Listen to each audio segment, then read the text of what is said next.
परमात्मा बंदी छोड़ कहते हैं भाई भक्ति करा करो गणी गणी। और ये समय ये दाव फिर नहीं लगेगा। न्योली न्योल नाद सुभान गति, ये लड़े भुवंग हमेशे, जड़ी जान जगदीश है व्यसना व्यापै से। पुणात्माओं ये सूक्ष्म वेद है।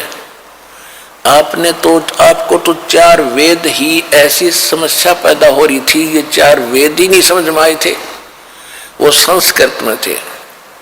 और ये सूक्ष्म वेद जो भगवान का दिया हुआ ज्ञान है, परमात्मा ने जो बोला है वही गरीबदास जी ने यहाँ लिखा है। ये भी एक सूक्ष्म वेद है, इसके अंदर कंप्लीट ज्ञान है। जैसे गीता अध्याय नंबर 4 के श्लोक 32 में कहा है कि परमात्मा स्वयं परम अक्षर ब्रह्म आकर अपने मुख कमल से जो ज्ञान देता है, उस ज्ञान के अंदर यज्ञों की यानी धार्मिक अनुष्ठानों की जानकारी विस्तार से कही गई है। और उसको जानने के बाद फिर सब पापों से जीव मुक्त हो जाता, वो सूक्ष्म वेद है। चौथे अध्याय के 34वें श्लोक में कहा कि उस तत्व ज्ञान को जो भगवान खुद बताता है, तत्वदर्शी संत जानते हैं, उनसे दंडवत प्रणाम करके कपट छोड़ कर प्रश्न करने से वो तत्वदर्शी संत तुझे तत्व ज्ञान का उपदेश करेंगे। तो अब ये सूक्ष्म वेद है, इसको समझना बड़ा कठिन है। इस दास पर दया करी उस परम पिता कबीर भगवान ने इस दास की बुद्धि खोली, इस मालिक के गूढ़ रहस्यों को समझने और आपको समझाने के लिए। न्योली न्योल, नेवले को कहते न्योल देसी भाषा में, अरवाणी भाषा। न्योल नाद सुभान गति, ये लड़े भुवंग हमेशे, जड़ी जान जगदीश है व्यसनी व्यापै शेष। अब देखो एक पंक्ति है दाता के ज्ञान की, और इसमें कितना गूढ़ रहस्य छुपाया है कि जिस भगत के पास ये यथार्थ मंत्र सतभक्ति सतनाम जिसके पास उपलब्ध है, वो एक ऐसा सुरक्षित हो गया जैसे एक नेवला होता है। नेवला आपने समझते हो नेवला, उस नेवले की कितनी लंबाई होती है, ज्यादा से ज्यादा वो 8-9 इंच लंबा होता समेत पूछड़ के दूम समेत, और चूहे से थोड़ा सा बड़ा होता है। और वो सर्प के साथ लड़ता है।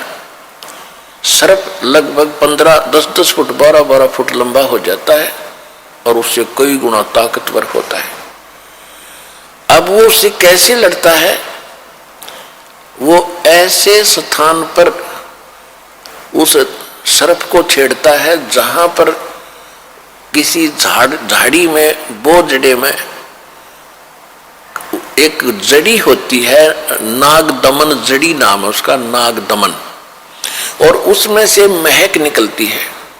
वो नेवला क्या करता है, वहां उस जड़ी को सूंघ कर आता है, श्वास रोक लेता है और उधर से सर्प को छेड़ जाता है। सर्प उसके लिए ऐसे तैयार होता है डंक फन उठा करके।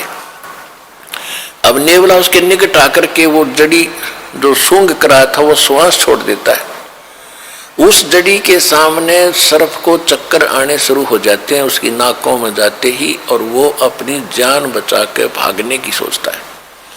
फिर नेवला उसकी मुंडी पर बैठ जाता फन के ऊपर, और साथ में वो श्वास भी छोड़ता रहता है, और फिर उसको पकड़ के मार देता है। अब नेवले के पास वो जड़ी है तो वो उसको काबू कर पाया इतने लंबे अजगर को। इसी प्रकार ये काल जो है एक सर्प है और जीव एक नेवले जैसा वो छोटा प्राणी है इसकी ताकत के सामने। जिसके पास ये सतनाम रूपी जड़ी है नागदमन, वो फिर इस काल पर विजय पालेगा। क्या बताया है,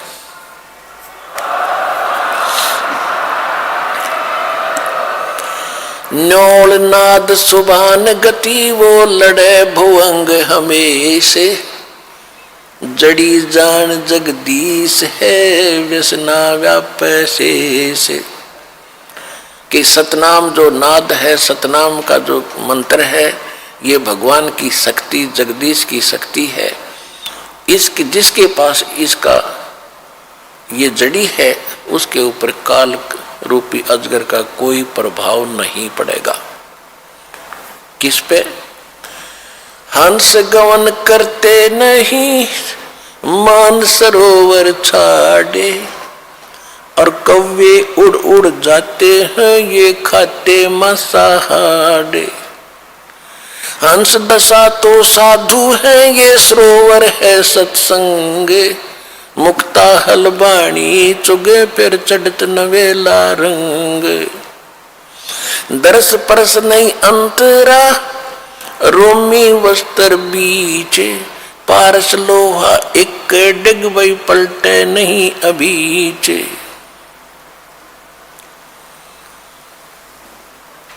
अब क्या बताते हैं कि हंस गमन करते नहीं मान सरोवर छाड़, और कौवे उड़ उड़ जाते हैं वो खाते मांसाहार। हंस किसे कहते हैं? हंस एक पक्षी है जो बुगले जैसा होता है। बुगले में और हंस में डिफरेंस देखने के लिए ये बताया जाता है कि हंस एक ही सरोवर में हंस भी होते हैं, बुगले भी होते हैं। बुगले खाते हैं मछलियां या कीड़े मकोड़े, हंस नहीं खाएगा, हंस केवल मोती खाता है। दूसरे हंस में एक और गुण दिया है परमात्मा ने कि एक गिलास दूध में एक गिलास पानी डाल दीजिए और हंस के सामने रख दो। हंस में ऐसी ताकत शक्ति दी है कि वो दूध को पी लेगा, एक गिलास पानी उससे छोड़ देगा। वैसे दूध से पानी अलग होना बड़ा असंभव है और उसमें वो ताकत है। तो इसी प्रकार जो भक्त हैं जिन्होंने दूध और पानी छान लिया, जिन्होंने कीड़े मकोड़े खाने छोड़ दिए, यानी बीड़ी शराब मांस तम्बाकू ये बकवाद थी ये त्याग दी, वो हंस जैसी वृत्ति के सूचे भक्त बन गए।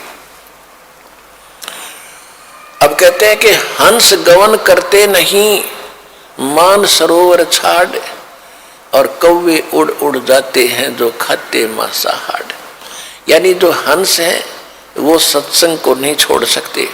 जो कौवे जैसी वृत्ति के व्यक्ति हैं जिन्होंने बकवाद छूटती नहीं, वो सत्संग छोड़कर बकवाद करते रहते हैं।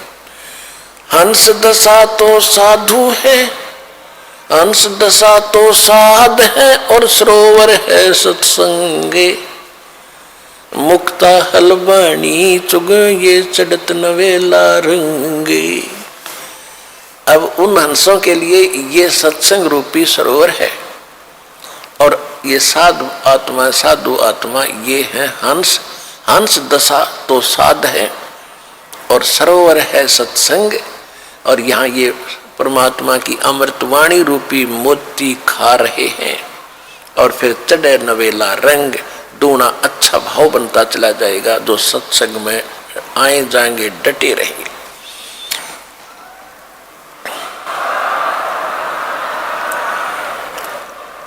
और हंस गवन करते नहीं, हंस गवन हंस नहीं जाते मान सरोवर छाड़े, ये कौवे उड़ उड़ जाते हैं वो खाते मांसाहार। तो जो पुण्यात्मा परमात्मा के चरणों में आगे ज्ञान समझ लिया, फिर संसारिक कार्यों में उनकी रुचि नहीं रहेगी। कौन से कार्य? जो कुरीतियां हैं, विवाह शादी में बकवाद नाचना गाना, दहेज देकर अपनी फोकट में बनाना, फिर कर्जे में दबा रहना, ये इस तरह की बकवादें, शराब मांस तम्बाकू और इन राजनीति में धक्के खाना, ये हंस नहीं करेंगे, भक्त नहीं कर सकता। वो तो कौवे जैसे लोग हैं जिनको वृत्ति ही गलत है, वो ही सत्संग छोड़ के इन बकवादों में जाते हैं।